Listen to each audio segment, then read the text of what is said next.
Hare Krishna to all the devotees at ISKCON Seattle.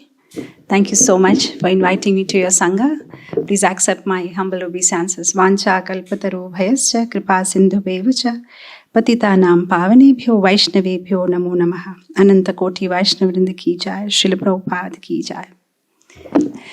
So, I've been asked today to speak on Chaitanya Leela as Gaur Purnima is fast approaching. So I thought we'll just begin with a small prayer before we dive into today's class. So you may all join your hands in making this prayer to Lord Chaitanya.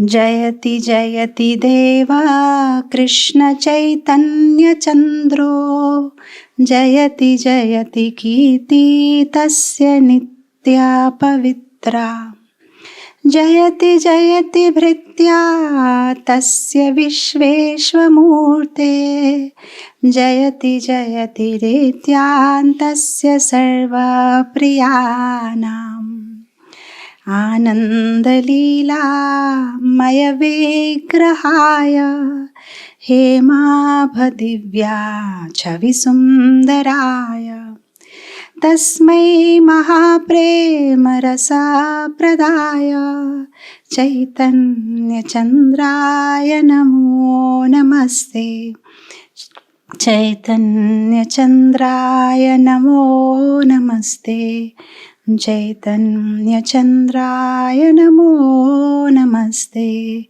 Shri Krishna Chaitanya Mahaprabhu ki jai, Shri Gaur Nitai ki jai, Srila Prabhupada ki jai, Apne Gurudev ki jai. So I was just thinking what to speak. I've been meditating since yesterday. And then I thought one thing that we can discuss today, which will be very pleasing to Chaitanya Mahaprabhu, is Vaishnav Sadachar. I was just thinking, if you see Chaitanya Mahaprabhu's life, it was only 48 years, right? Small life. And in that 48 years, if you see up to 24 years, nothing much. He was studying, and then he was Nimai Pandit, and then he gets married, and then he takes sannyas. And then from 24 to 30, those 6 years, he travels to South India, to North India. And then afterwards, he stops traveling. So at the age of 30, he gets settled in Puri. So for the rest of his life, 18 years, he's put in one place and he doesn't move from there. Now this is something to ponder upon, because he's a preacher, he's a Yuga avatar, and he's come here to preach the Harinam Sankirtan. And he was doing very well. In that 6 years that he traveled, he was preaching Harinam and he had phenomenal success. And everybody was getting mesmerized by him, chanting with him. He had followers almost all over India. But he suddenly stops speaking, he stops traveling, he just stays in Puri. So what was he trying to do? Why didn't he continue his travel? Why did he spend 18 years of his life out of 48 in Puri in one place? What was he trying to teach us? So if we observe, in Antya Leela, we see most of that, in Puri, his pastimes are about meeting devotees. So that means Chaitanya Mahaprabhu was trying to teach us Vaishnav Siddhanta by Vaishnav Sadachar, right? That means he gave so much importance to what should be our behavior, how should we deal with other devotees. It's such an important topic. Because Chaitanya Mahaprabhu had given the seed of, Harinam everywhere. Wherever he traveled, he gave them the Hare Krishna Maha Mantra. But now to sustain that seed, to nourish that seed, what kind of atmosphere, what kind of environment should be maintained is what he taught in Puri, right? Yesterday I ate ice cream and now my throat is bad. Now you know what is with ice cream? If you take out the ice cream from the refrigerator, it melts. To keep the ice cream, you have to have the proper environment, right? If you keep it in the fridger, it remains. Same thing with bhakti. You have this Hare Krishna Mahamantra, but you need to have the right temperature. If there is no right temperature in the heart, even if you got the mantra from the Guru, what will you do about it? The right temperature is not there in the heart. And that is what Chaitanya Mahaprabhu taught in his 18 years of stay in Puri. If you read the Antya Leela, it's more about his meeting with different kinds of devotees. Of course, the whole Chaitanya Charitamrita you see is a gamut of Chaitanya Mahaprabhu's dealing with different devotees, different range of devotees. You see he's dealing with a Kshatriya. Who is a Kshatriya in Chaitanya Leela? Prataparudra. He dealt with a, Shudra. What comes to your mind? Dukhi. Yeah, Dukhi. Srivas, what was there? In Srivas Angan, in Srivas Pandit's servant, Dukhi, right? That lady, Chaitanya Mahaprabhu made into a devotee. So you see, he dealt with Shudra, dealt with Kshatriya. He dealt with a Brahmana. Sarvabhauma Bhattacharya was a Brahmana. So Brahmana, Kshatriya, Vaishya. Kolavecha Sridhar was a Vaishya. He was a banana seller. So he dealt with Brahmana, Vaishya, Shudra, Kshatriya. He dealt with Sannyasi, Prabodhananda Saraswati, right? He dealt with Grahastha, Advaita Acharya, Nityananda, right? He dealt with Grahastha, he dealt with Sannyasi, he dealt with Vanaprastha. Subudhi Rai was a Vanaprastha. Mahaprabhu asked him to go to Vrindavan, right? So he dealt with Sannyasis, dealt with Grahastha, dealt with Vanaprastha, dealt with Brahmachari. Raghunath Bhatta was a Brahmachari, right? He dealt with people who were his contemporary, who were equal to him, or who were from different sampradaya. Let's say he dealt with Vallabhacharya. Vallabhacharya was from Pushti Marg. And then he also dealt with those who were subordinate to him. He also dealt with those who were equal to him. Rupa and Sanatan were elder to him in age, but they were his disciples. So he dealt with them. And then he dealt with people who were critics. Who was his critic? Ramchandra Puri. He was a god brother of Ishwar Puri. And Ramchandra Puri was so critical of Chaitanya Mahaprabhu. He was always criticizing him. As a sannyasi, why do you eat so much? I see ants in your room. That means you are taking a lot of sweets, right? And when Chaitanya Mahaprabhu started taking only 1/4 of prasadam, he said, this is dry vairagya. Yukta ahara vihara. So he started teaching Chaitanya Mahaprabhu. So that means if you just see how his dealings were with different people, how to deal with different people, that is what Chaitanya Mahaprabhu taught. Vaishnav Sadachar, how a Vaishnava is supposed to deal with others. That's so important. Unless and until we learn that.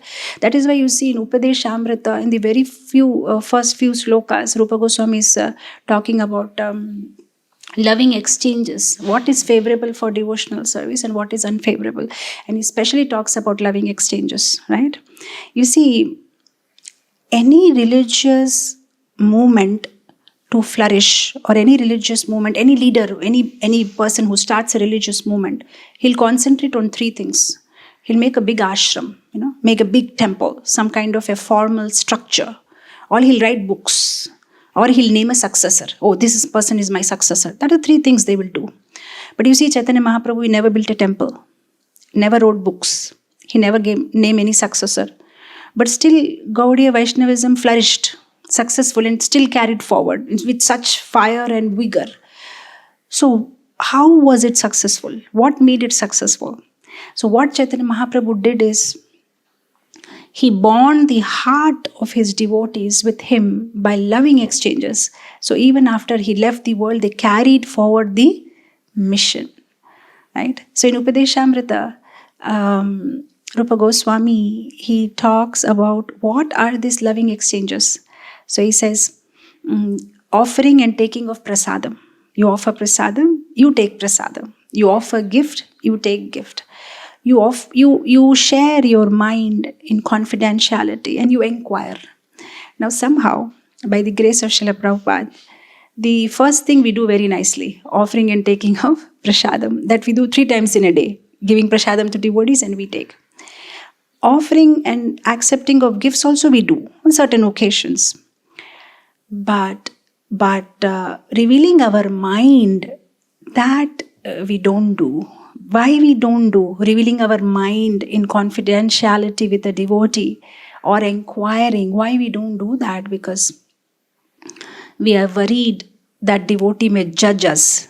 what he'll think about me if I speak like this, if I say like this, what will he say about me? He may become judgmental, right? And we are worried to share our heart. But unless and until we share our heart with devotees, we share our mind with devotees, what Rupa Goswami says, Shada Vidhi Preeti Vardhan, that will increase Preeti Lakshanam. These are the symptoms. But unless and until we do that, we won't progress in Krishna consciousness, right? And the whole purpose to live in community is to come together. You know what is the third purpose of ISKCON? To bring the members of the society closer to each other, nearer to Krishna, and the whole point to understand that Krishna is in everybody's heart. All of us are part and parcel of Krishna.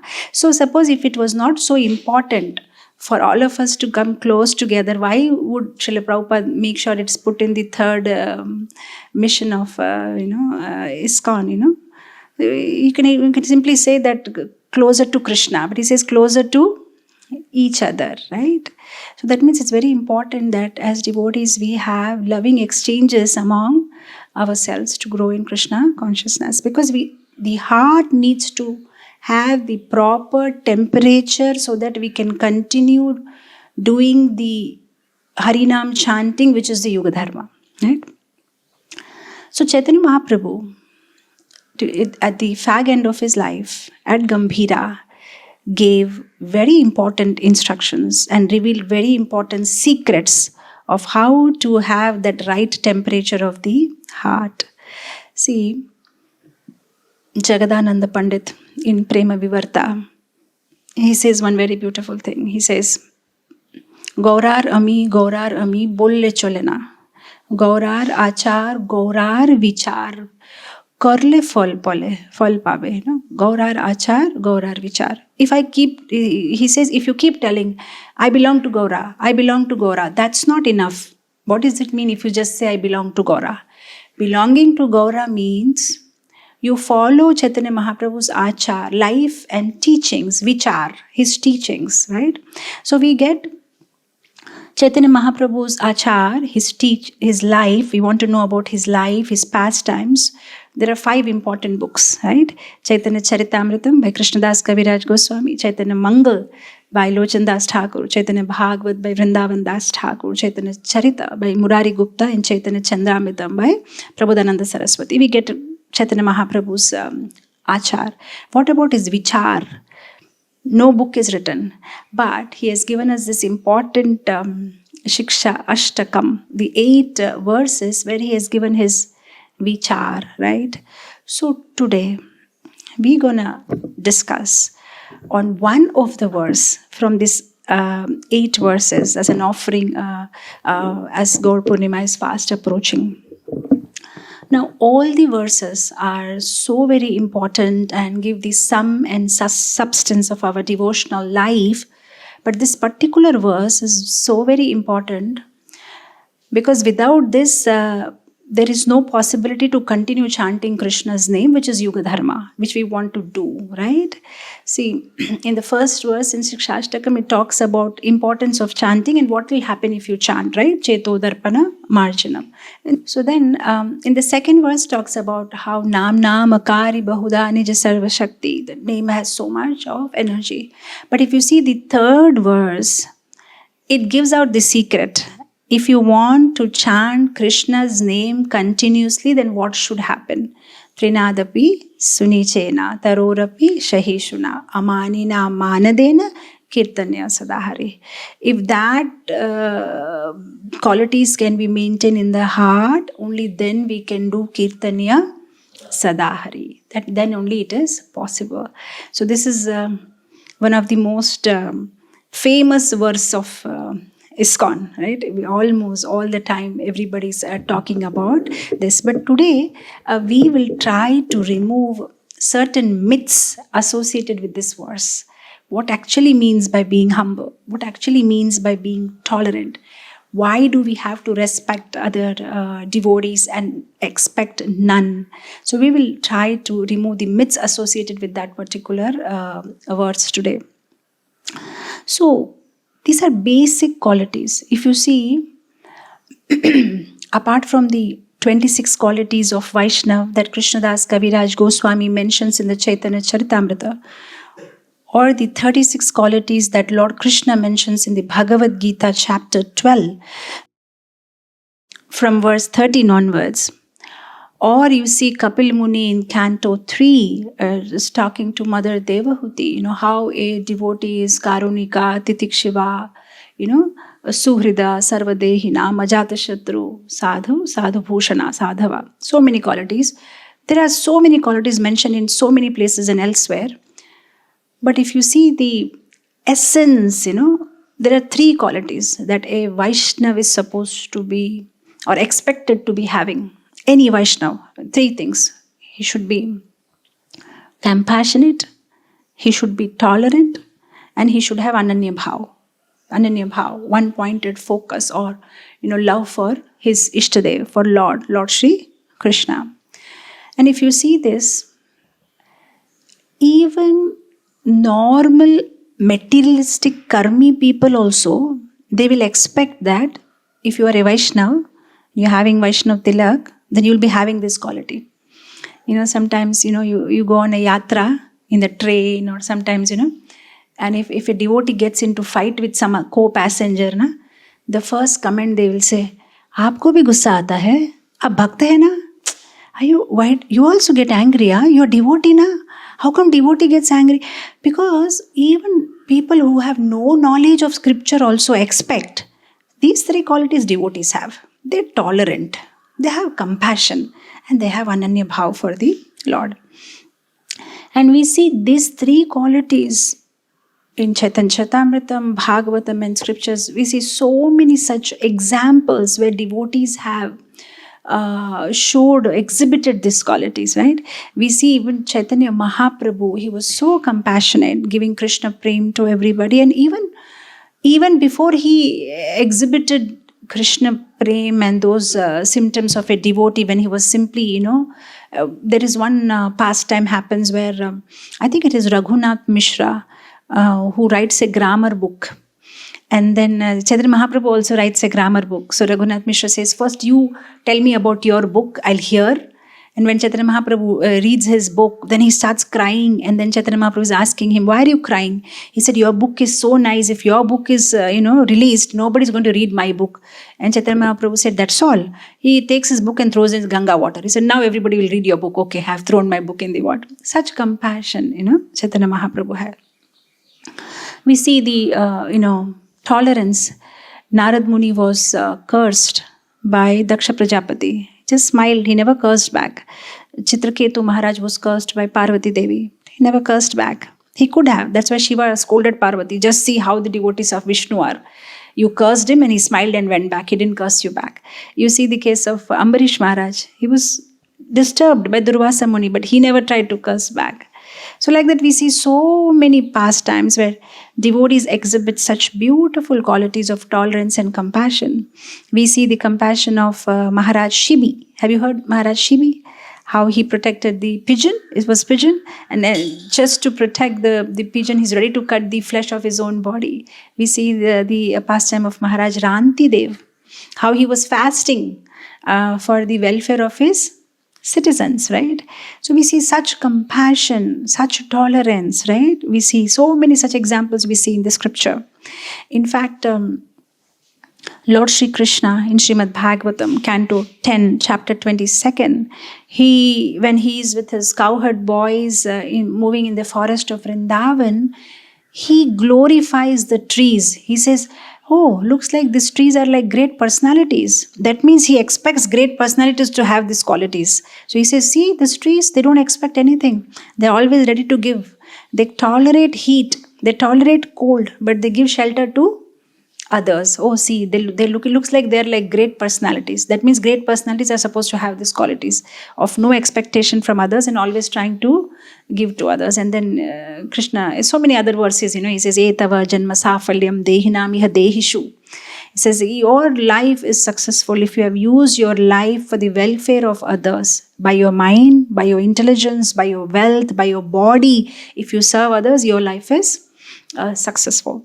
And you see Tulsidas in Ramayana, he also talks about the compassionate quality of a devotee.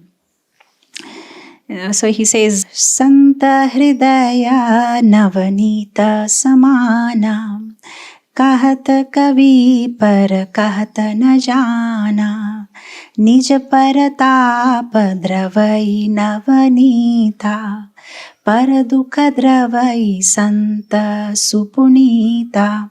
Tulsidas is telling in Ramayana that, hey, look, one poet has glorified the quality of a devotee. He is saying that a devotee's heart is like butter. But looks like he could not make a good comparison. Because how can you say a devotee's heart is like a butter? No, because butter, if you heat the butter will melt. But devotee is not like that. If you give him trouble, he doesn't melt. Nothing will happen to him. But if somebody else is troubled, then he will melt. So nija paratapa, butter will melt if you make problem for the butter. If you heat the butter. But devotee is not put in trouble. If you put in trouble, no. If he is put in trouble, there is no issue. But if he sees somebody else is put in trouble, then he cannot tolerate. So there also you see the quality of the devotee is glorified. The compassionate quality of the devotee is glorified. So here in this verse, Trinadapi Sunichena says, being humble than the blade of grass. And we see in Chaitanya Charitamrita, Kolavecha Sridhar, Haridas Thakur, Rupa Goswami, Sanatan Goswami, they exhibited such humility, right? And that was the standard. That was the standard. If somebody wants to do Harinam, unless and until they are in that humble state of mind, even the gurus in those days were not giving them Diksha. Yeah, when I talk about this topic of humility, I'm always reminded of this beautiful pastime of Lala Babu. Have you heard the pastime of Lala Babu in Vrindavan? Lala Babu was a very rich merchant, very rich man.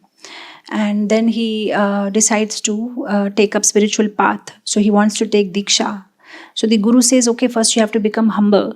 So he says, go and beg, from different houses. So he goes and begs from different houses. So he's becoming humble, right? Because such a rich man, people used to come to him for loan, and now he's going from house to house doing Madhukari. But even though he begged and did Madhukari and served, his Guru said, you're not so qualified yet. It will take some time for you to take Diksha. And he was wondering, where am I making mistake, And then after a couple of months, he realized, oh, yes, I know where I made a mistake. He said, I didn't go for begging to that person's house who was my, rival. In business, sometimes there is a rival, So he was like his rival. And he was a little reluctant. He was begging from other people. But he said, how can I go? We used to have so much fighting, And then finally on that day, he goes to that rival's house. And when the servant of that, rival informs, hey, Lala Babu has come, he gets shocked. Really? He became so humble that he came to my house for begging. Then this person comes out and he gives him alms. And that day when Lala Babu, goes back with his bhiksha, whatever he has done, the Guru himself walks into his hut and said, Lala Babu, I'll give you initiation. Sit down, So Guru understood, okay, now completely humble, completely has given up that last thing also he had in his mind, that how can I, go and beg to that person who was my enemy, So like that, we see that being humble, being tolerant is maintaining the right atmosphere in the heart so that we can do chanting of Hare Krishna Mahamantra, right? Why is it so important to be humble? If you see in the Chaitanya Charitamritam, this Leela comes where Lord is preaching and traveling everywhere. Everywhere Lord is received very nicely. But in Varanasi, because it's a hub of Mayavadis, Lord is lamenting that I have come with a product nobody wants to buy, nobody is taking it. So Chandrasekhar Acharya, Tapan Mishra, they're all there and they're just wondering what to do, how to spread, because everybody is a Mayavadi there and they're not taking it, receiving it so nicely. So there is this one Maharashtrian Brahman. He goes to Prabodhananda Saraswati and he goes and glorifies Chaitanya Mahaprabhu. Chaitanya Mahaprabhu is like this, he's like that, golden avatar, when he chants, tears come out and all. So Prabodhananda Saraswati simply says, oh, that Chaitanya is a magician. That Chaitanya is a magician. So now this Maharashtrian Brahman, he comes back to Chaitanya Mahaprabhu and he says, I'm feeling very bad. I glorified you so much. I was expecting that at least if he would say, okay, this Krishna Chaitanya is a magician, my work would have been done. At least one time he would have said the name of Krishna. But he didn't say Krishna Chaitanya. He said, this Chaitanya is a magician. So I'm feeling very bad. So then Chaitanya Mahaprabhu says, one very, very important point. He reveals. He said, if somebody has a contaminated heart, if the senses are contaminated, they can't chant Krishna's name. You know, what is that famous example? Srila Prabhupada talks about an old man. The lady is asking, at the deathbed, why not you chant, chant, chant? And he says, can't, I can't. He says can't, but he will not chant, So Chaitanya Mahaprabhu says, unless and until somebody has a pure heart, somebody's heart is not contaminated, they can't chant. Because to chant Krishna's name, you have to be in sattva mode. And to be in sattva mode, you have to have two qualities, humility and tolerance. That is why it's very important to be humble and tolerant. If we are humble and tolerant, only then we can chant Krishna's name. Then only it's possible to chant. And we want to chant Krishna's name, and that's the only way we can go back. That's the only way we can go back, because that's the Yuga Dharma and that's the Kali Yuga mantra. So that means we cannot escape. We need to work on these two qualities. But the problem is, we never been trained like this, from childhood, to be humble. What happens in Kali Yuga? Do your parents tell you that, it's okay if that person gets first rank, it's okay if you get 10th rank, also be humble. That quality, nobody... basically where we learn from? Family, society, media, right?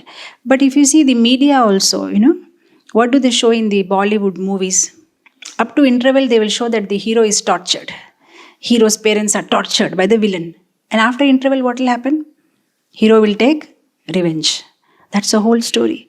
Have you ever seen in any Bollywood movie where the hero tells, it's okay if they kill my parents, it's my Purva Janma karma, it's okay. No, revenge, angry young man. I have to take a revenge, That's what we've been taught from childhood, taking revenge. Somebody says something, tit for tat, If he says like this, I'll say like that. We're not trained in cultivating humility. We're not trained to cultivate, tolerance. But unless and until we come to that level, we can't chant Hare Krishna, right? So that means we need to work on these two very important qualities, humility and tolerance. What is humility? We have to define now. What is humility? Sometimes we have an idea.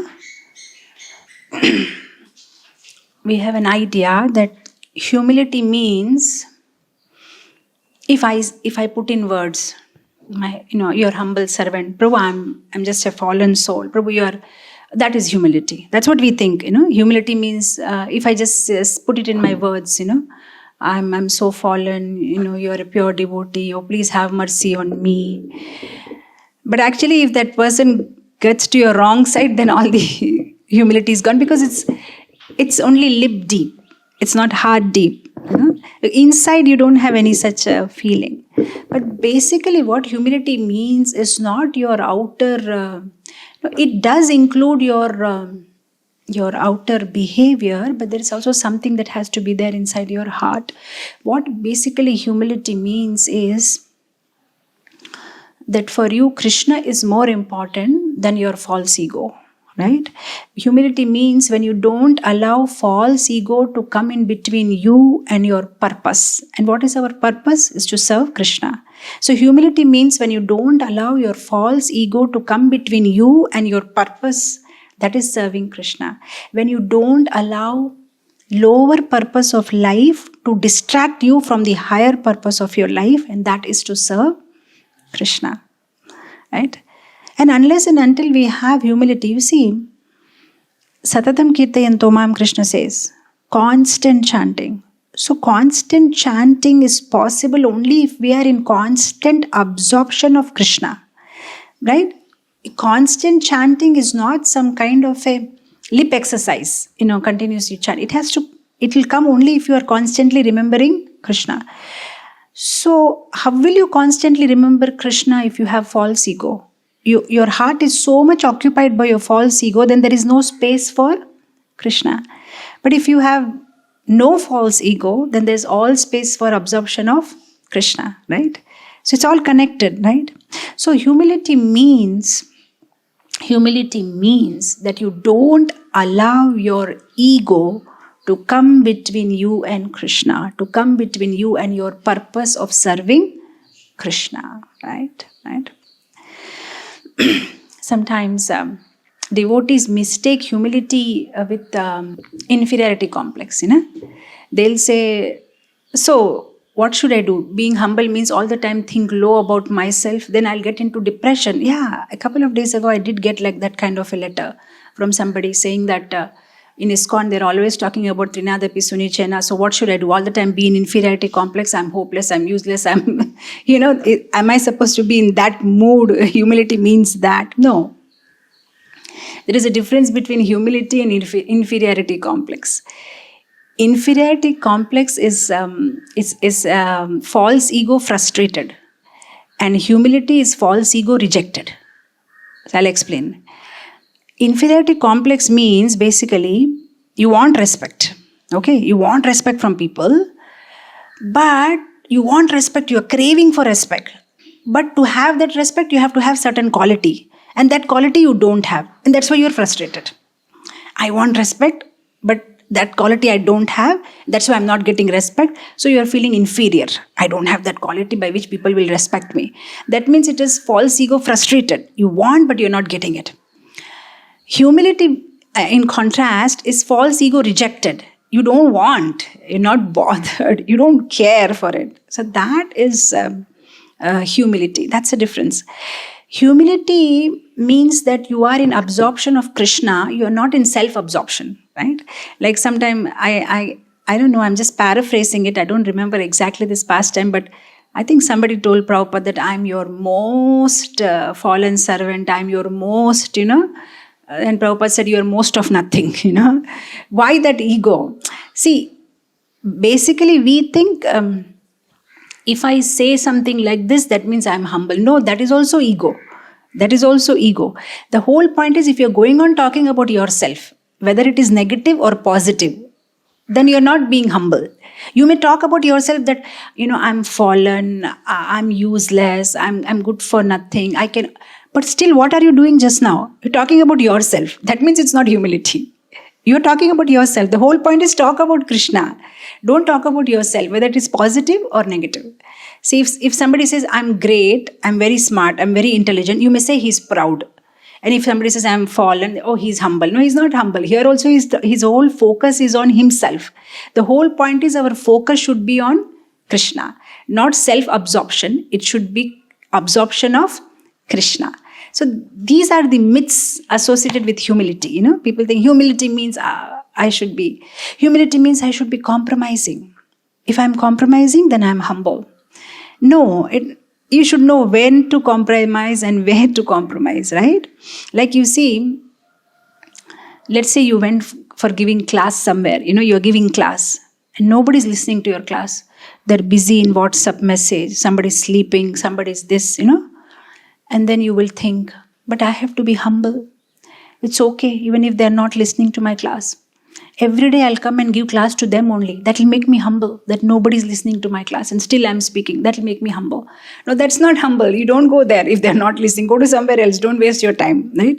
If Srila Prabhupada would have thought, hey, nobody's taking me serious in India, but it's okay. I'll stay in India and I'll go on preaching. That way I'll be humble. No, he went to the West where people took him seriously. He did. So what's your purpose?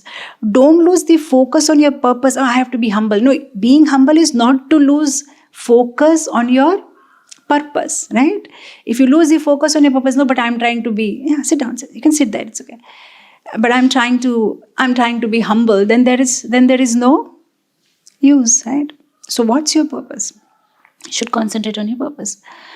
What happened with Chaitanya Mahaprabhu? He was so humble when he went to meet Prakashananda, Saraswati and the other Mayavadi sannyasis.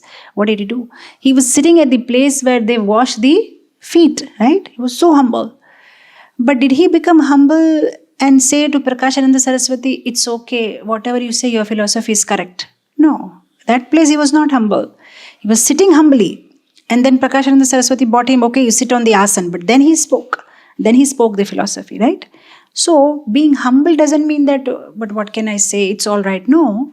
You should know where, how much, what to do. Correct? What's your purpose basically? You should be humble in connection with Krishna, in connection with your devotion. You should not lose focus on your purpose. That is very important. That is humility, right? When you focus on Krishna, when you express your need for Krishna, that is being humble, right? See, we all know that in this world, there are certain things which are under our control and there are certain things which are not under our control. But even the things which are under our control, we know that they are ultimately under Krishna's control, and without Krishna's sanction, we can't do that. You're able to follow me? So that mood is being humble. To be in that mood is being humble, where you know that nothing happens without Krishna's sanction. Krishna's sanction is important. I need Krishna. Without Krishna, I cannot live. Without Krishna's help, I cannot work. That is humility. To be in that mood, that is being humble. So humble is not only that you just compromise on your principle because I just want to be humble. Or I pay so many obeisances to everybody, so I'm humble. I write in my letters that I'm your fallen servant, so I'm humble. In my day-to-day language, I tell people that I'm fallen, so I'm humble. No, that's not humble. Where is your purpose and what you're doing about it? How much Krishna is there in your remembrance? How dependent you are on Krishna? And how much your heart and mind accepts that, yes, without Krishna, I'm nothing. Then you are humble. Where you don't depend on your qualities. Oh, I'm smart, I'm intelligent. No, because of Krishna. Without Krishna, I am nothing, right?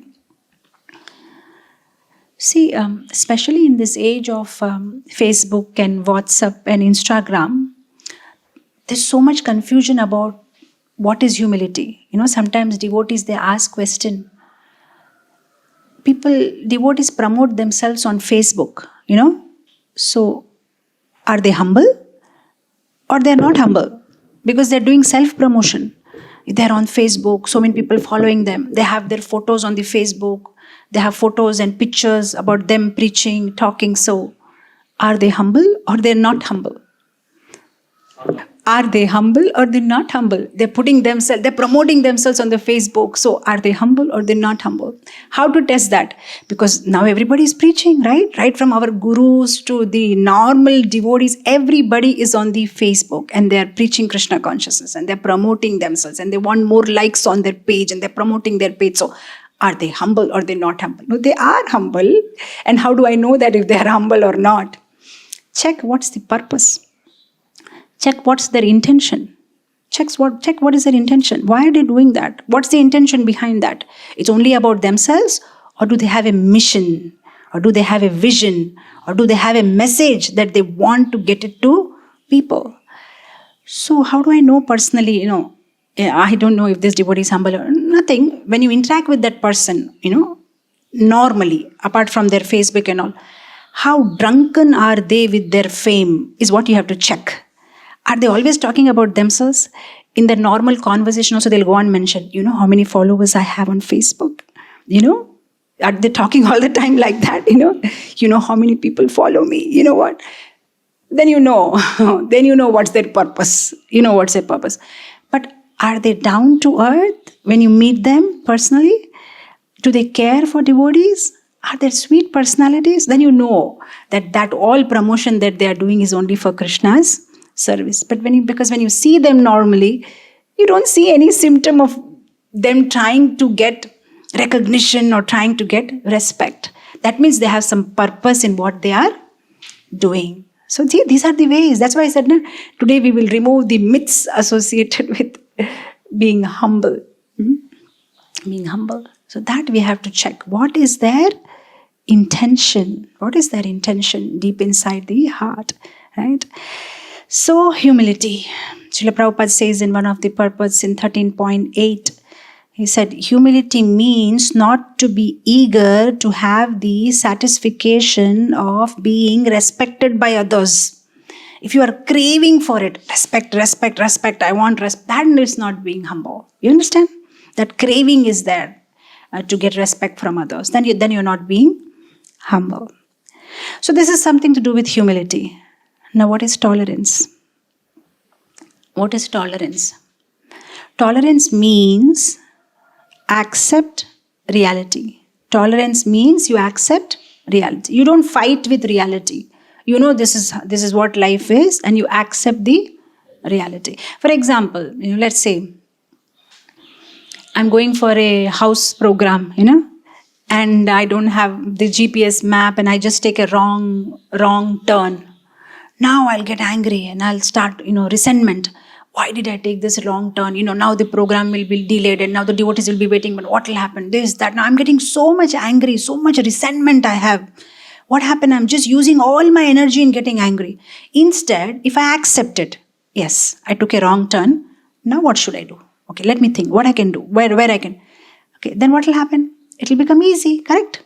If my car broke down, if I'm just getting angry, I'm just getting upset, is that going to help me? No. That means tolerance means to not have resentment. You just accept the reality, right? So these qualities, humility, tolerance, unless and until we develop these qualities, we cannot chant Krishna's name. Why? Because our heart is so busy. Our energy is completely occupied fighting the reality. How can this happen to me? I have done so much service. Why this person did this to me? How can he say that to me, right? Today I walked in the temple room. Oh, this person didn't tell me Hare Krishna. Now instead of chanting, I'm thinking, how mean, I was so nice to him. But he didn't even say Hare Krishna to me. I just gave him, books, and I made him devotee, and now what you're doing? Simply thinking about that person, and then, making plans. I'll also insult him. I'll also make sure. So what happened? You're simply wasting your energy. Instead of thinking about Krishna, you're thinking about that person. That is why we need to tolerate. So if we tolerate, then we have more energy left for chanting Krishna's name. So shall I go on tolerating? Even if some people are exploitative, they're disturbing. What to do? Should I keep on tolerating? How to behave? No. It's not about going on tolerating. It's about choosing your battle. What you want to tolerate, what you don't want to tolerate. That is what you have to do. Right? There are three things when you face any situation in life.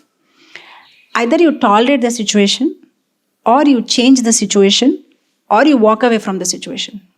Right? Let's say in your building somebody's playing very loud music, okay? And you're getting disturbed by it. So what you will do? Either you will tolerate. You will put some headphones and you will tolerate. Or you will go and complain. Somebody, please stop this, it's disturbing me. Or you will change your apartment. Go to some other place. Right? These are the three things. So now, you may ask, but how do I know which things are supposed to be tolerated? Which things are supposed to be changed? And when I'm supposed to walk out? Now you see that in context with your purpose, your Krishna conscious purpose. What is helping you for your service, you do that. If at this moment tolerating is helping you, then you do that. If this moment confronting is going to help your Krishna's conscious service, then you do that. You see, Bhakti Vinod Thakur, he wrote so many books, right? He was the magistrate during the time of Britishers. But you will never see that he wrote anything negative about Britishers. He never confronted them. Why?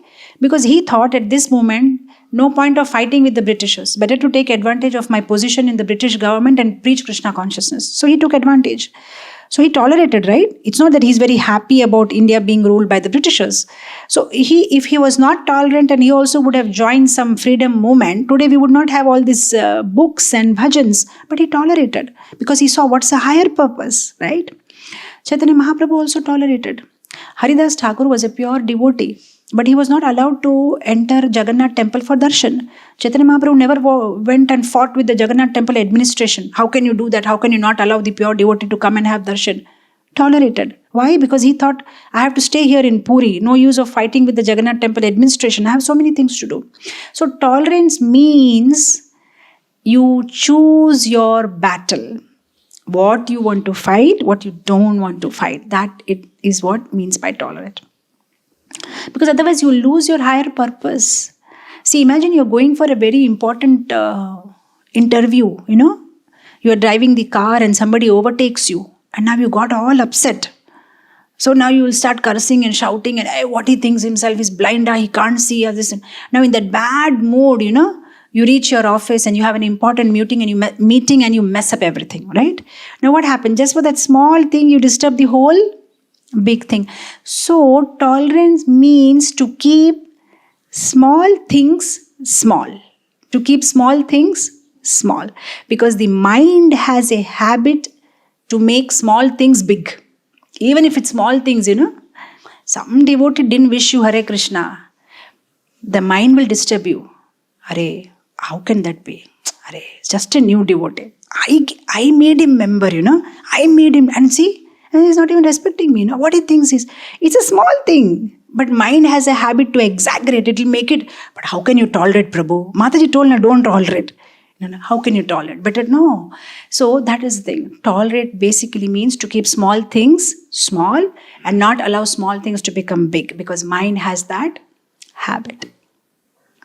So that is what it means by tolerate. Srila Prabhupada never tolerated what was not to be tolerated. He tolerated the hippies. Imagine, you are giving a Bhagavatam class and there are only 6 people. And all these 6 people are completely drunk with liquor and LSD and drugs, and you are giving class. So Prabhupada tolerated?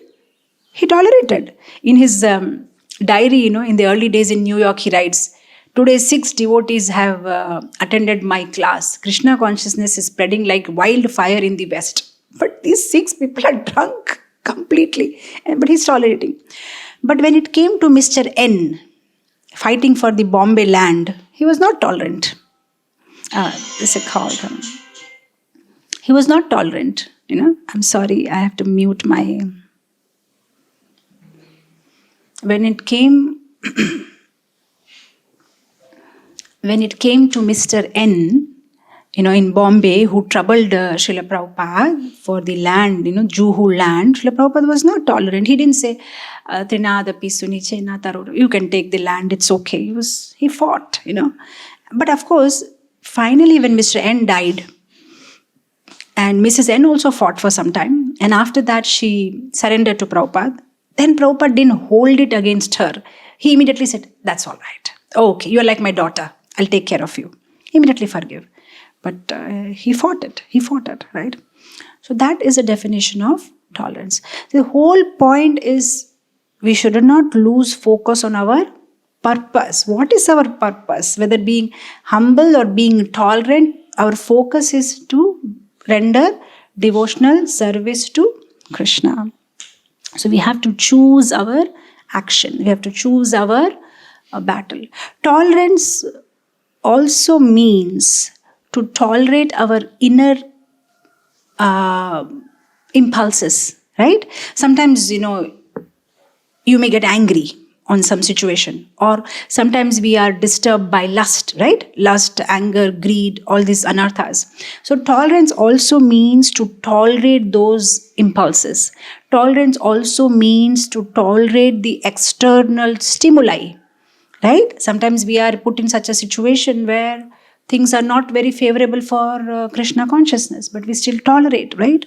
So that is what it means by tolerate.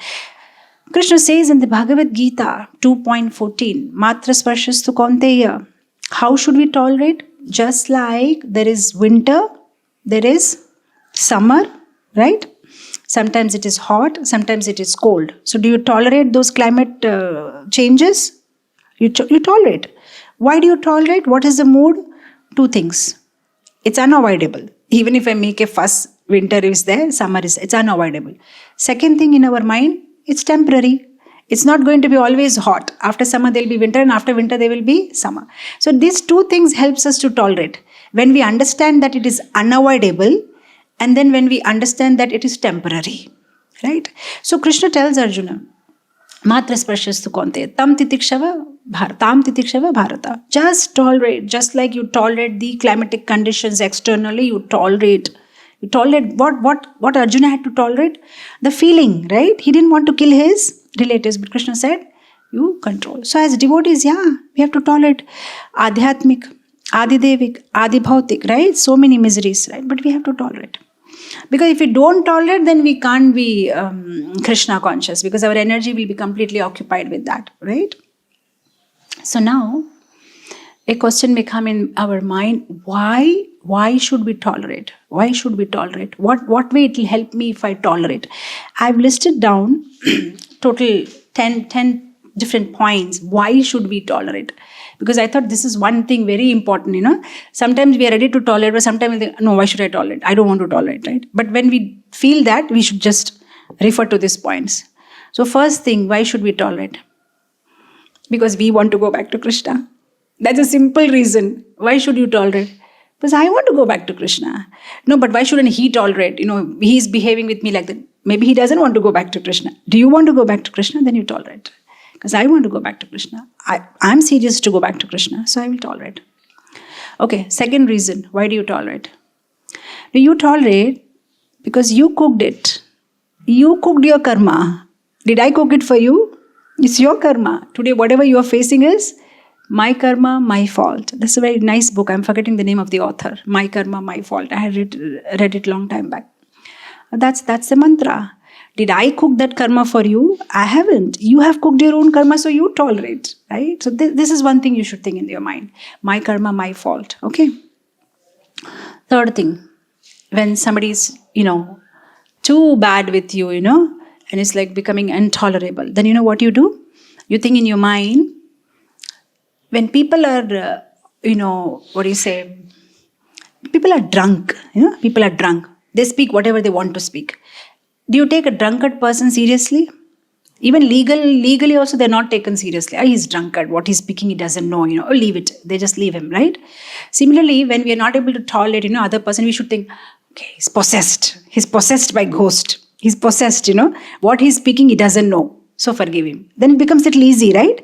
But then that's true also. It's not that we're just assuming it. People are possessed. Possessed by what? Sattva, Rajas, Tamas. Possessed by what? Maya.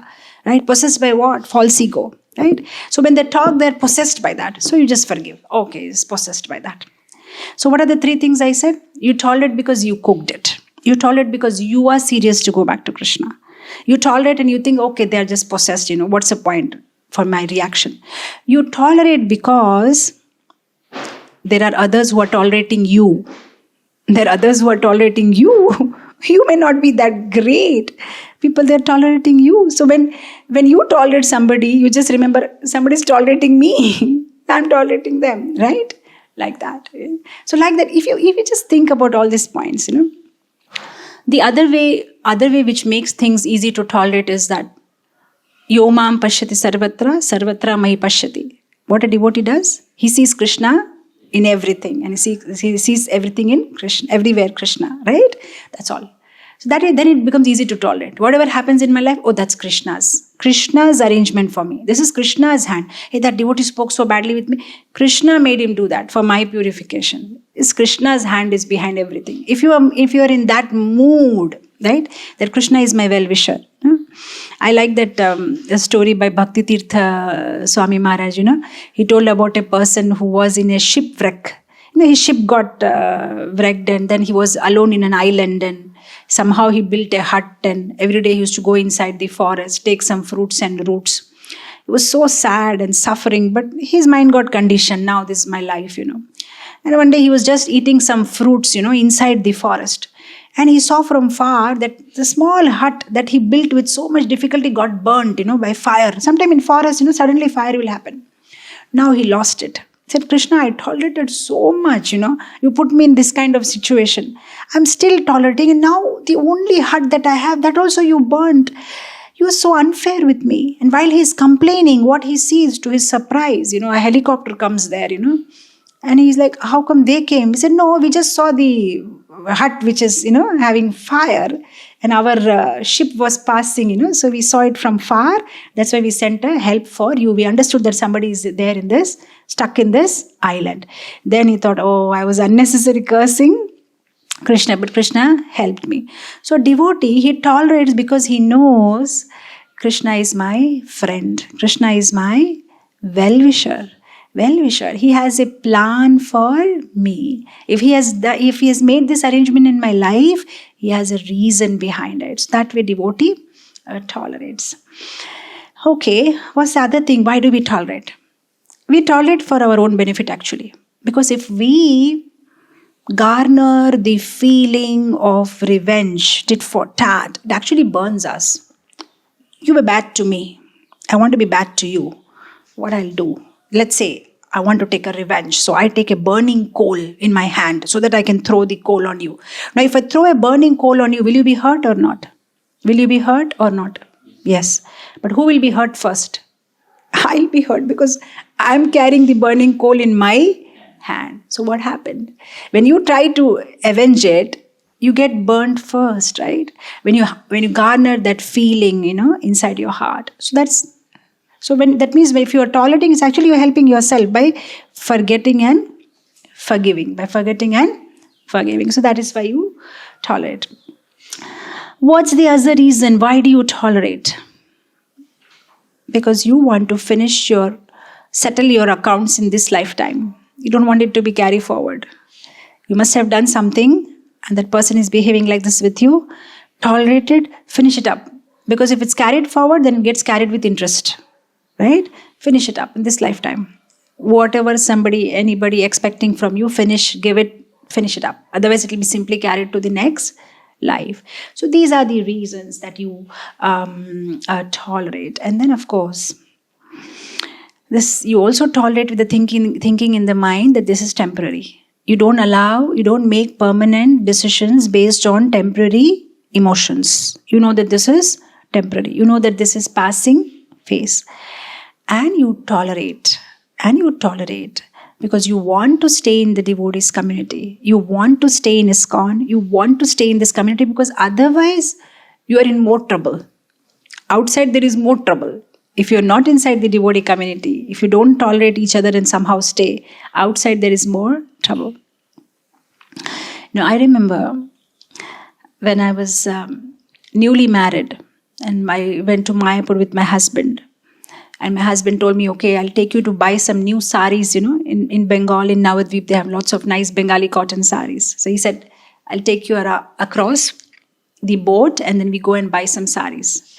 So it was my, I think second or third time, and I had been to Mayapur, but I hadn't been to Navadvip, the other side of the Ganges. And when I saw that boat, I was newly married, quite young, and when I saw that boat, which is full of people, that cycles and people, and I said, I don't want to go because there are all so many people, and then they all just cram together, and then their armpits smell and they crush, and I don't want to go.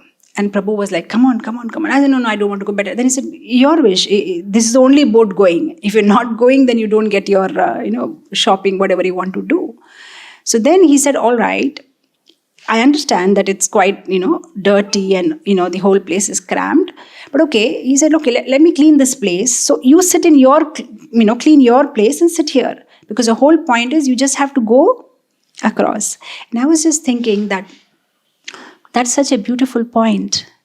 The whole thing is, ISKCON is the only boat which is going to take us to Goloka Vrindavan. And it may be full of so many different kind of devotees which we may not be comfortable with. But that's the only boat which is going. So let's clean our place, sit there and do our journey. You understand? You understand the point I'm trying to make, yeah? That's it. Make your own space, little bit, whatever you can. You can't change everybody. You can't go and make everybody take bath and clean and just clean up your place and just go, right? So that's why you tolerate. Because when we are in community, Sanghe Shakti, when we are in community, together we can go back home, back to God. Alone we can't, right? So 2 things we covered. Being humble and being tolerant. Now coming to the next point. Amanina manadena. Giving respect to others and expecting no respect in return. Very important point. How do I respect others if I'm not getting that feeling? I have to respect others, right? That's what Chaitanya Mahaprabhu says in Shikshashtakam, right? I have to respect others and not expect any respect from them. How do I get that feeling in my heart?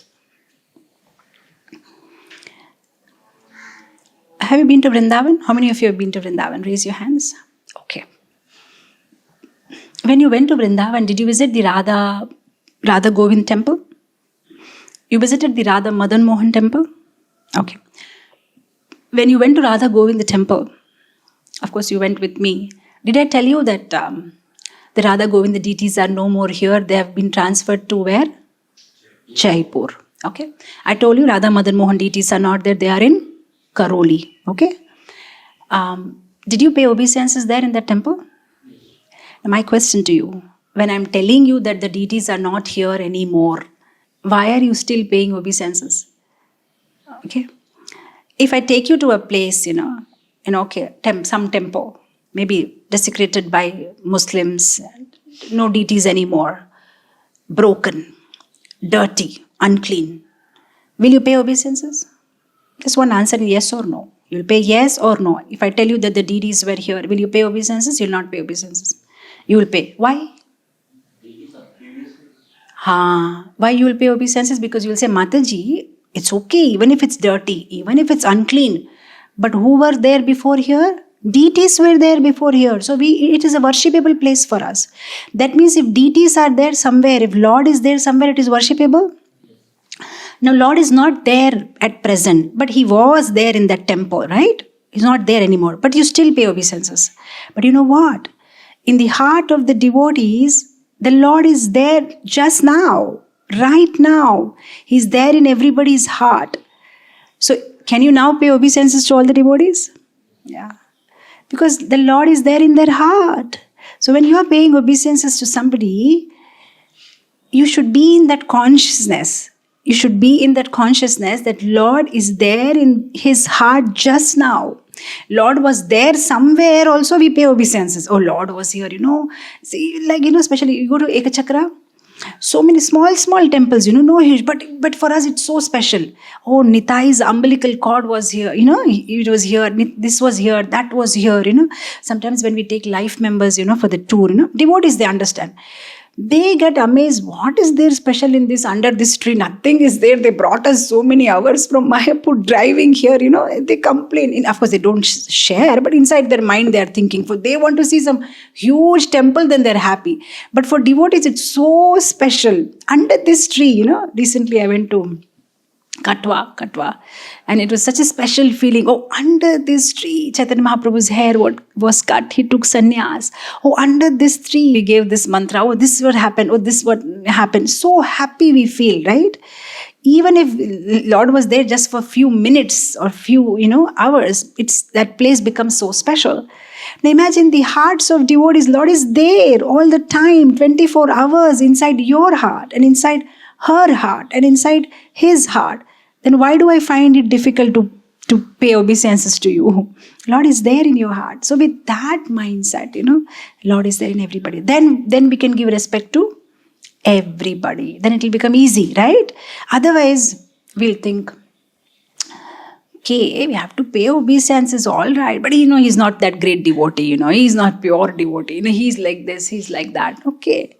Just remember this one thing, that Lord is there in His heart. Then you can give respect to everybody. What does the Lord say in Bhagavad Gita 5.18? He says, Pandita Samadarshana. Why? Because He sees Lord in everybody's heart. You see in Srimad Bhagavatam, Canto 3, Chapter 29, verse number 24. And of course, the verse above that and the verse below that, Kapil Muni is talking to his mother Devahuti, and he says, I am not so pleased when they worship deities without seeing me in the heart of the devotee. If you see the Lord in the heart of the devotee, then Lord is pleased more, right? You see in Canto 11, chapter, I think it's chapter 29, the conversation between Uddhava and Lord Shri Krishna. And there also, from the verse number 12, 13, 14, 15, 16, same thing Lord will talk to Uddhava. that you should respect me within the heart of the devotees. You should constantly remember me within the heart of the devotees. You should fall flat like a rod and pay obeisances to the devotees. You should see me in all beings continuously. And then in Canto 3, chapter 29, verse number 34, Kapil Muni is again emphasizing on that point. He says that a pure devotee has a firm conviction that Supreme Lord resides in the hearts of the devotee. So we have to have that understanding that the Lord is in the heart of the devotees. We should not be falsely proud of our opulences. Kunti Devi says in Canto 1, chapter 8, verse number 26, what is that? Janma Aishwarya Shuta Shribhi. All these are obstacles. Why? Aristocratic family, wealth, beauty, intelligence makes us proud. If we are proud, then we cannot get Krishna, right? Because Krishna is Akinchana Gochara. Right? If somebody is humble, then he can easily get Krishna. So like that, there are so many verses in Srimad Bhagavatam and so much practical demonstration in Chaitanya Charitamrita that a humble heart, a tolerant heart, and a devotee who is respectful to others and expects none in return can chant Krishna's name in pure consciousness. So even in our Mangalacharan, what do we sing? Vandeham Shri Guru Shri Vaishnavamscha. After Guru, to whom to pay obeisances? Vaishnavas. What we sing every day? Vancha kalpatarubhayascha kripa sindhubhyo patitanam pavanebhyo vaishnavebhyo namo namaha. So there is no senior junior devotee. Vaishnav, that's it. Paying obeisances to Vaishnav. Right? Raghunath Das Goswami used to pay 2,000 obeisances to Vaishnav every day, 1,000 obeisances to the Lord. I think last Sunday I was speaking about Jagannath Das Babaji Maharaj and the same thing with him. Whereas he was very old, 144 years old when he left this world. But he was not physically paying obeisances, but every day he used to pay 3,000 obeisances to Vaishnavas in his mind. That means it must be so important, right? Whatever this Vaishnava Acharyas do is to teach us. So it must be so important to give respect to the Vaishnavas. Otherwise, why they are doing it? I mean, 3,000 times paying obeisances to somebody in your mind. So how much time does it occupy? Is it not? So why didn't they just chant Hare Krishna instead of just, wasting that time? Okay, I'm paying obeisances to you. I'm paying obeisances. That means it is important. That means it is important, right? So that is why you see 700 slokas of Gita, essence is given by Chaitanya Mahaprabhu for the Kali Yuga people in this 8 verses. And in this 8 verses, he mentions giving respect to others. That means it must be really important. So unless and until we... See, of course, we can take it as different qualities, humility, tolerance, or we can take it all as a part of being humble. When you are humble, that means you tolerate. When you are humble, that means you give respect to others. When you are humble, that means you expect no respect from others. Right? You can take it as one quality also. So, giving respect to others and not expecting any respect in return. I remember this one beautiful pastime that I had heard, beautiful lesson that I had heard from some devotee. How a particular guru will ask his disciple, why not you go and get me the most abominable thing in this world? Whatever is the most abominable. So he goes and goes and goes and he searches what can be the most abominable thing in this world. So finally he just comes across a place where people pass stool, and he thinks, oh, stool is the most abominable thing. So let me carry it. And while he's about to carry, he thinks, how can that be abominable? Because when you take Mahaprasad, it's very nice, right? Tasty, the Rajbhog, the plate looks so nice. And then when you eat also, it's very nice. But it gets dirty only because it comes in contact with you. So how can it be abominable? It's becoming abominable because it comes in contact with me. That's not abominable. Then he saw a small worm playing on the stool, Then he thought, this worm is abominable because it's playing inside a stool. Then he said, no, this worm is eating the stool and, converting it into mud. He's doing such a productive work. How can he be abominable? So then he just goes back to his guru. So then guru says, okay, so did you bring the most abominable thing? He said, yes, Guru Maharaj, and that's me. I'm the most abominable person in this world. And then Guru said, come on, sit down. Now I'll give you Diksha. Now you understood the right thing, You see? So if you see those in the gurus in the history, they just knew, how to, get the real, teach the real life lessons to their disciples. And mostly there was so much of, realizations because of reflections, meditating, constant absorption on Guru's instruction. And that made them so, beautiful and so purified, right?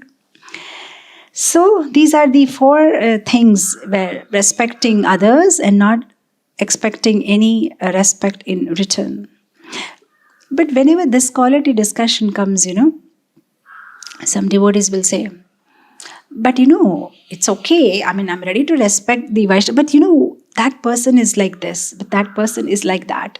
And I like this example given by Niranjan Maharaj. Once I heard from him, he said, after the Sunday feast, our hands are dirty and we all want to wash our hands. So one devotee must be right near the tap, washing his hands. So when he just turns, you see, wow, his hands are clean. And there's second devotee in the line who's about to wash. And then there is a 10th devotee, and then there is a 15th devotee in the line. Now you may be watching the devotee in the line, he's on the number 15, and you may say, hands are so dirty. Yeah, his hands are dirty, but he's standing in line. He's standing in line, so it'll get clean. It'll eventually get clean. So that is the mentality we keep in our mind when we see a Vaishnava, when we actually see the not so desirable qualities in him, we say we should think in our mind, that's all right, he's also in the line. He's going to wash his hand. Like Bhakti Rasamrita Sindhu gives the example of the ripe mango and the raw mango. The raw mango is ultimately going to become ripe. Okay, but as of now, we can't say ripe is equal to raw, but yeah, ultimately it will become. Because you see, being devotee is not like whitewashing your house. When you whitewash your house, just one moment it was dirty and you just paint white and now it becomes pure. So if somebody has taken up to Krishna consciousness, it's not that overnight he'll become a pure devotee, completely whitewashing over of the heart, and now he's having pure symptoms and ashtasattvika vikara and he's crying. That will not happen. It will take time. But ultimately it will happen because process has started. When you paint the wall also, there is so much process, is it not? When you paint the wall, what happened? Just last week we got this painted. Scrubbing. First scrubbing. What is that scrubbing? Removing of anarthas, scrubbing. And then you put cement primer, and then you put one coat of emulsion, and then you put the second coat of emulsion, and then the final touch. This is what happens in our heart also. First scrubbing. And when you scrub, it looks more dirty than what it was before. Oh, so much dirt comes out. And then cement primer, chanting of Hare Krishna, taking association of devotees, taking prasad and nourishment. And then another touch, and then the final touch of the paint, and then you become beautiful, right? So it takes time. Right? So while all these processes are going on also, you be respectful to the devotee. Now, a question may come. But you know what, Mataji? That person is so negative. Taking his association itself makes me far from Krishna, or I'm not inspired in Krishna consciousness. And then what to do? So that also scriptures has given a solution. Then you just maintain a distance. You just do manasik pranam, just from far. Don't take much association if it's not inspiring you in your Krishna consciousness. You don't disrespect the person. You keep a distance. Keep a fair distance so that you are not, you're not disturbed in your Krishna consciousness, right?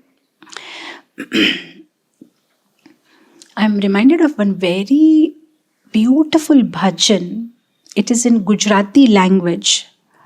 And you see this Trinadapi Sunichena Tarorapi Sahishuna Manina Manadena Kirtanya Sadahari. This instruction is not only in our Gaudiya Sampradaya given by Chaitanya Mahaprabhu. But if you dive deep, whether it is Sri Sampradaya or whether it is Pushti Marag, everywhere the ultimate, instruction is this.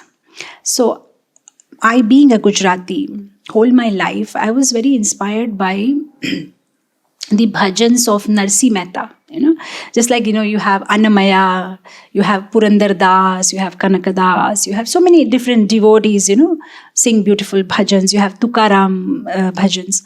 As Gujaratis, from childhood, we've been hearing Narsi Mehta's bhajans, and they are so full of, philosophy and beautiful points. So this Sikshashtakam, he explains in few verses in Gujarati. And it's a very famous song. And I think Mahatma Gandhi made it more famous. I'll sing this song in 5 minutes, and then we'll try to get the meaning of this song. It's a bhajan. It's a Vaishnav bhajan. Narsi Mehta was a Vaishnav, and no harm. We can just sing this beautiful song, and so many nice things he talks about. What it means to be a Vaishnav, what it is to be a Vaishnav. So I'll sing one stanza and then I'll explain to you, and then we'll culminate the class. So I just wanted to show you the similarity, how every sampradaya is talking about the same qualities. Vaishnava janato tene re kahiye je पीड़ पराई जाने रे वैष्णव जन तो तेने रे कहिए पर दुखे उपकार करे तोए मन अभिमान ना आने रे वैष्णव जन तो तेने रे कहिए जे पीड़ पराई जाने रे. He says in Gujarati, who is a Vaishnav? Tene re kahiye. Who can be called a Vaishnav? He says pida parai jane re. Who knows the pida, the suffering, who has empathy for others. So what quality is covered? Compassion. He has compassion for others. Paradukhe upakar kare. So always thinking of how to help others. Mana abhimana na avere. But then he doesn't have any ego about it. Oh, I'm so great. I have helped this person. All these qualities we're just discussing. And then he says, Sakala lokama saune vande ninda na kare ke nire vach kach mana nischal rakhe dhana dhana janani teni re Vaishnava jana to तेने रे कहिए जे पीड़ पराई जाने रे. The next stanza he says, Sakala lokama saune vande. So always ready to offer respects to everybody in this world.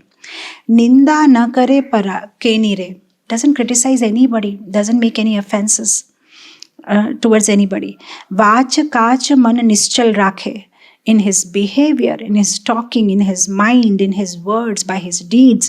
He's very careful on how he's talking, how he's dealing. Nischala Rakhe is very determined, very equipoised, doesn't get carried away by impulses. Dhana dhana janani tani re. Oh, glorious is the mother who has given birth to such a Vaishnav.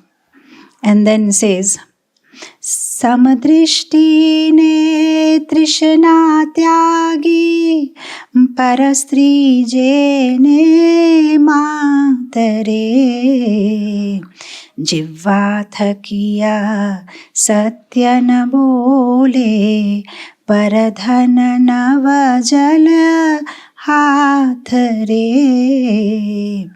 वैष्णव जन तो तेने रे कहिए जे पीड़ा पराई जाने रे.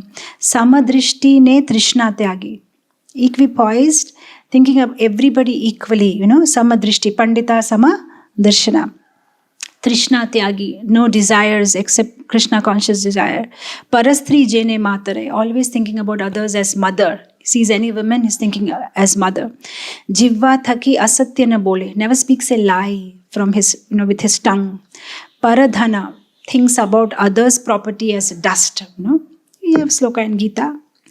And he says, मोह माया व्यापी नहीं जेने दृढ़ वैराग्य जेना मन मारे राम नामस्तु तलिरे लागी सकल तीर्थ तेना तन मारे वैष्णव जन तो तेने रे कहिए जे पीड़ पराई जाने रे मोह माया व्यापी नहीं जेने, not affected by maya, by greed.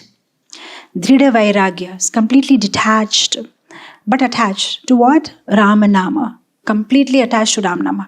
Because he's so attached to Ramanama, sakala tirtha, all the tirthas reside in his heart. Why? Because he's always thinking about Krishna in his heart, so all the tirthas are in his heart.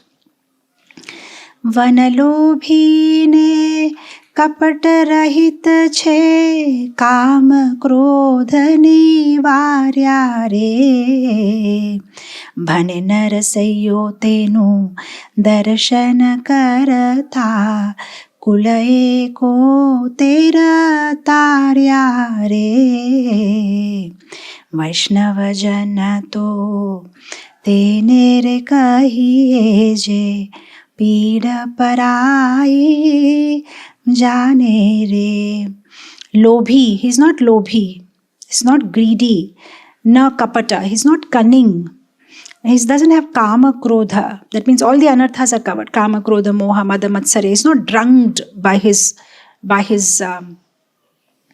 opulence. You see in Srimad Bhagavatam canto 8 chapter 26 verse number 22, this pastime of Bali Maharaj surrenders to the Lord, this important shloka where it says that if you come across somebody who is beautiful, youthful, intelligent, wealthy, comes from an aristocratic family, but is not proud, that means especially favored by the Lord.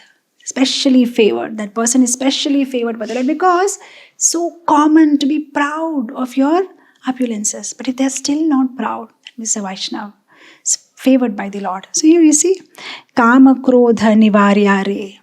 So here Narasimha Mehta is saying the same point.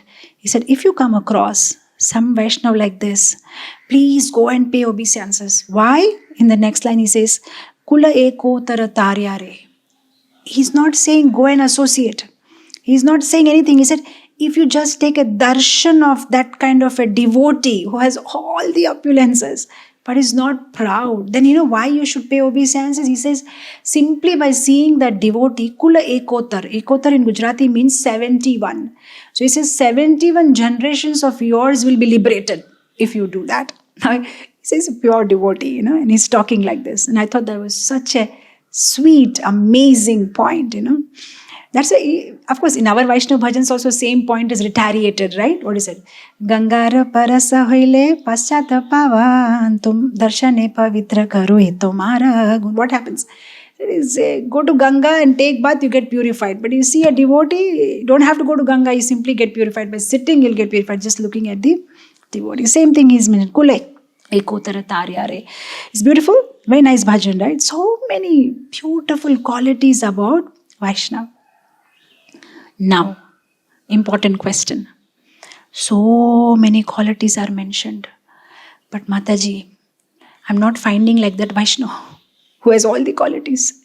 Somebody may be very humble, but maybe his chanting is not so good. Somebody's sadhana is very good, but maybe his preaching is not good. Somebody, this is good, but maybe that is not good. This or that. How can I find somebody who is having, no kama, no krodha, no moha, no mada, no matsarya, pure devotee? I can't find. And if I find that devotee, I'm ready to pay obeisance. So what should I do? Now I'll tell you something. Have you seen a peacock in Vrindavan? Yeah. You like it? Have you heard a peacock? Doesn't make so nice sound. I'll tell you that. Keep a peacock in your room, you can't tolerate. It will make the way it makes noise. But you like to see peacock? Do you like the feathers of peacock? It's beautiful. But peacock has sweet voice? No. Have you heard a koel, cuckoo bird? Does it have a sweet voice? Does it look beautiful? No. Some people may look beautiful, but voice is hopeless. Voice is nice, but looks may not be good, right? So what should we do? We may get some Vaishnava, maybe very nice, but this is a problem. No, that is nice, but that is a problem. So what should we do? So what do we do in our day-to-day life? Do you rant about it? Peacock, peacock's voice is not good, peacock. Do you talk about it? You never talk. Anybody talks about peacock, they'll say, peacock is so nice, so beautiful. That we are so intelligent. We just take the beauty of peacock and we don't talk about rest of the things. When we talk about koel, did you find anybody complaining? Black in color, dirty bird. No, so sweet voice, So what are we doing? Just taking the quality. Same thing we should do with the Vaishnava. Don't worry about that Vaishnava having all the qualities or not. One quality, at least one quality every Vaishnava has, right? At least one quality. Talk about that quality. Oh, this devotee, he comes on time, is having a good quality. Oh, this devotee does nice recitation. Oh, this devotee does nice singing. Oh, this devotee is very sincere in his service. That's all. Just take that one quality. Now, you know what will happen? Let's say, I take one feather from this peacock, and then I take another nice feather from this peacock, and then I take one other feather from this peacock. You know what will happen to me? My basket is full of beautiful feathers. Is it not? I took one from everybody, but now what happened to my basket? It's full of beautiful feathers. This is what happens. When as a Vaishnava, we just take the good quality. Oh, he's so sincere. Oh, he's so nice. He's so humble. He's so this. Oh, he's so dedicated for his service to Srila Prabhupada. So much he's working hard to build a temple for Krishna. He's working hard, making nice prasadam for devotees. Oh, he's doing deity service. Oh, he's dressing the deities so beautifully. Just take and then what will happen? You will become rich because you're just taking the good of everybody. Now it's up to you. You want to collect everybody's stool? Go ahead. You'll have a beautiful basket of stool. If you're just collecting the bad quality, he's nice, he sings nicely, but you know what? He eats so much, He is nice, but okay, you wish, go and collect this stool, and then your basket will be full of stool. Go and collect feathers, and your basket will be full of feathers. So you'll not get a Vaishnava who may have all the qualities, but you will get many Vaishnava having, different qualities. So just respect. So that means now when I pay obeisances to this Vaishnava, I'm like, it's okay. He has this quality and that's what my attention is on. And I pay obeisances to him. And I see this Vaishnava and I see that quality of him and I pay obeisances to him. Right? So this is how it is. So, Trinadapi Sunichena Tarorapi Sahishuna Amanina Manadena Kirtanya Sadahari. So we can do Kirtanya Sadahari if we develop the attitude of humility, tolerance, giving all respects to others and expecting none in return. And if we can do that, then we can chant continuously. And if we chant continuously, then we can go back to Krishna. Because chanting continuously is not only lip deep, it is heart deep. So heart has to be clean. And heart can be clean only if we develop these qualities. And if we can at least start the process, this Gaur Purnima, then we are doing something, moving a step ahead to please Chaitanya Mahaprabhu. And what else can we do as his birthday gift, appearance day, right? What do we do on a birthday? We want to do something to please the person. And Chaitanya Mahaprabhu will be very pleased because he came to propagate the Yuga Dharma, Harinam Sankirtan. So if we can constantly do that, it will make him happy. And for us to do that constantly, we'll have to have a proper frame of mind. And to have a proper frame of mind and heart, we'll have to be humble and tolerant. So with this, I end the class here. Thank you so much to all the devotees present out there. Hare Krishna. Srila Prabhupada ki jai. Chaitanya Mahaprabhu ki jai. Hare Krishna. Okay, 1 or 2 questions should be fine. Yes. So, your question is that in the beginning I mentioned that how we are sharing gifts, we are sharing prasadam, but as far as it comes to sharing minds, we become a little reluctant because we are worried that the other person may judge us. So there are 2 things in this. When we have to share mind, we also need to be in the humble state of mind, then only we can do it. So it is connected to being humble and tolerant, because if we have too much about ourselves thinking, then we are not ready to surrender to anybody. We don't want to reveal our mind to anybody. But when we understand Krishna's greatness and we develop this humble attitude, it's not about impressing others, but it's about purification. So then we can open our hearts to devotees. Again, open our heart to devotee also. You see, in a devotee life, there are so many different kind of relationships that we have. We have some devotees who are equal to us, and we just have working relationship. And there are some devotees, we are uncomfortable, but then we have seva, so we somehow manage with them. And then there are some devotees whose association nourishes us. Just by associating with them, maybe 15 minutes or 10 minutes in a day also give you some nice point to ponder upon, and it nourishes our Krishna consciousness. So every devotee should have different kinds of relationship, because every relationship will help you to grow in some or the other way. Even when you are dealing with that devotee who is not so friendly, also you learn to be tolerant. And when you are dealing with your equals also, you learn to be focused on your service, because you may not have great relationship with them, but the relationship is based on common service that you are rendering. So you learn that, how to accept each other and give space. And then you have a devotee who nourishes you. So in Krishna conscious life, everybody should have these 3 kinds of relationship. If you don't have a devotee who nourishes you, who blooms your consciousness, then after some time it will be difficult to continue. One day you will just blast like a pressure cooker. The pressure is built up. What happens? So somewhere it has to be vented out. So that is why Rupa Goswami gave very nice instruction. Sharing your heart with devotees. So that is very important that we share our heart, and that is possible only if we remove that false ego that comes in between our sharing our heart with devotees. And once the false ego is removed, then it becomes more easy for us. Otherwise, we are we are worried to expose our vulnerability to others. We are, what will he think? How we become very overprotective about ourselves.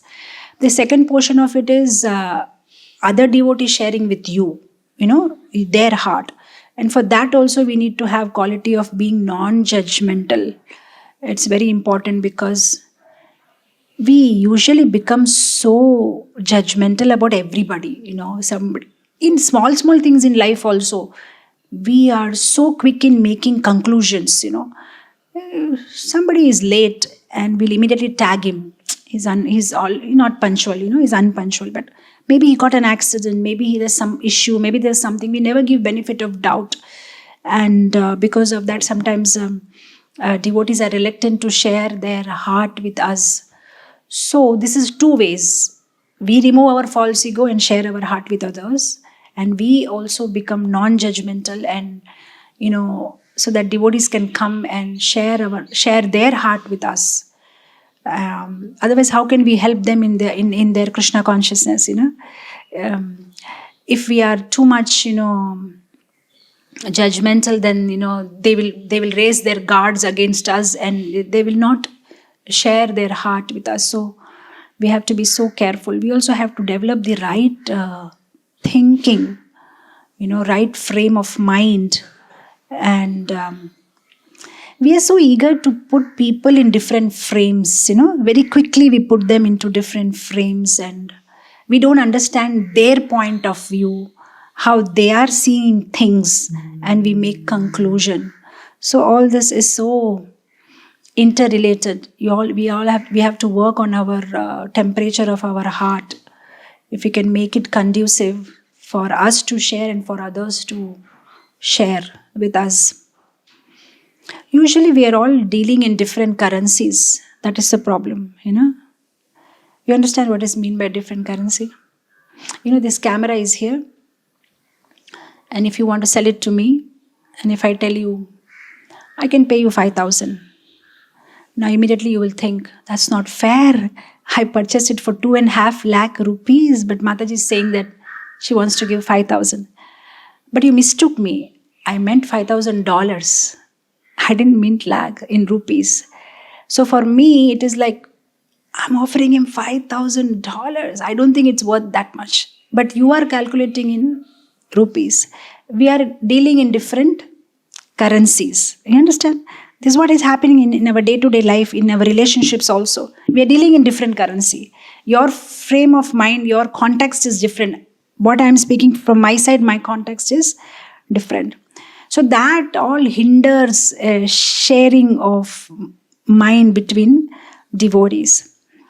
So we should come on the same page and develop good qualities when we are humble, and when we exhibit beautiful qualities, the devotees also feel comfortable. Then they trust us to come and share their heart with us, right? And we ourselves also should become humble. Instead of masking ourselves, putting a mask, just come out and, be humble. And it's not about what he'll think about me, even while dealing with senior Vaishnavas. What will he feel if he comes to know that this kind of thoughts I foster in my mind, he'll think bad about me. Then your bad thinking will go on accumulating.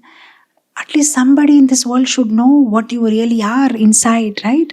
The truth of you without any mask, So that will be possible only if you develop that humility, Then you'll be able to share. Otherwise, you don't want to give up, lower your guards. You want to, I'm okay, So two ways it is. You become non-judgmental and display beautiful qualities, then devotees will, and Krishna in center. And of course, when we are humble, we are tolerant, we are respectful.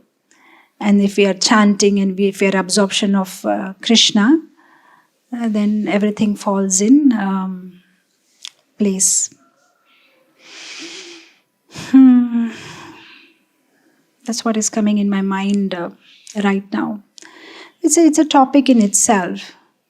How do you share your mind with devotees, and how do you make it conducive for devotees to share their mind with you? How do you promote those loving exchanges? By little things that you do, make the other person comfortable. And all that good qualities will come in you if your chanting is proper. And your chanting will be proper only if you are humble and tolerant. And your temperature of heart is correct. So are you getting some connection?